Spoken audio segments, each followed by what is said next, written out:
We use nonverbal communication every day. We send, receive, and interpret countless nonverbal cues that contribute to how we communicate. Like verbal communication, how we use our body language depends on the context of the interaction. For example, think of the body language you would use when asking your boss for a raise versus the body language you would use when apologizing to your boss.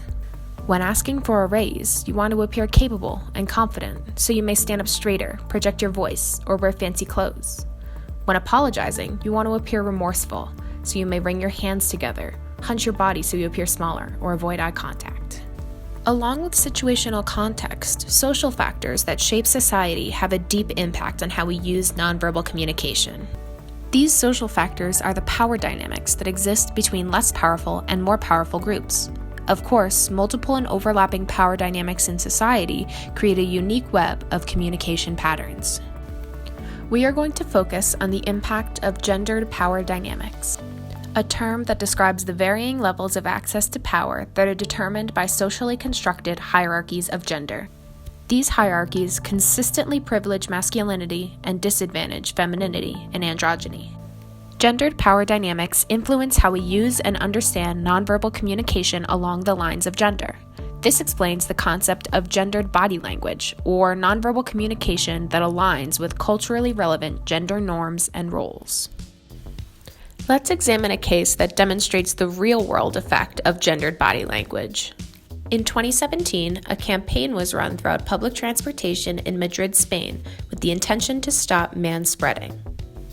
Manspreading refers to the act of cisgender men spreading their legs widely in public spaces and taking up relatively more space than those around them. Women in Madrid formed an activist group, created a viral hashtag, and presented a petition to ban manspreading until signs warning against the act were installed in public transportation. So, why is manspreading such a big deal? This campaign targets a form of normalized, unequal gender power dynamics in nonverbal communication. The campaign intends to make up for that inequality by compelling cisgender men to evaluate the impacts of their body language.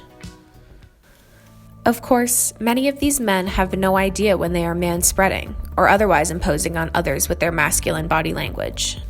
That is because people often perform and decode nonverbal communication without conscious knowledge or intention. Because gendered power dynamics are so deeply rooted and normalized throughout society, people communicate their implicit gender biases through their body language, often without realizing.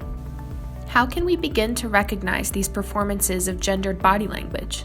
And how can we ensure that we are not reinforcing harmful hierarchies through our nonverbal communication? The first step is to make a conscious effort to consider the various power dynamics at play when communicating with others. Just like the takeaway from implicit bias trainings you may have already experienced, we should work on becoming aware of how, when, where, and why we create and sustain gendered power dynamics through nonverbal communication. Here are some ways this understanding of gendered power dynamics can alter how we communicate nonverbally. Pay attention to whether or not you move out of the way of people who are in your path.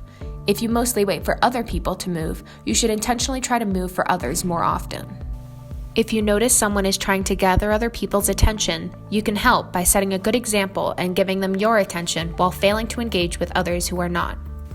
Be aware that physical touch like pats, back slaps, and shoulder squeezes are often used to demonstrate dominance. Use them carefully, respectfully, and only after understanding the touch boundaries of those who you are communicating with. These are only a few examples, but together we can make these changes with the knowledge that how we use nonverbal communication has the potential to disrupt gender hierarchies. We will no longer subconsciously contribute to the systemic subordination of women, transgender, and non-binary people that is enforced through how we communicate along the lines of gender.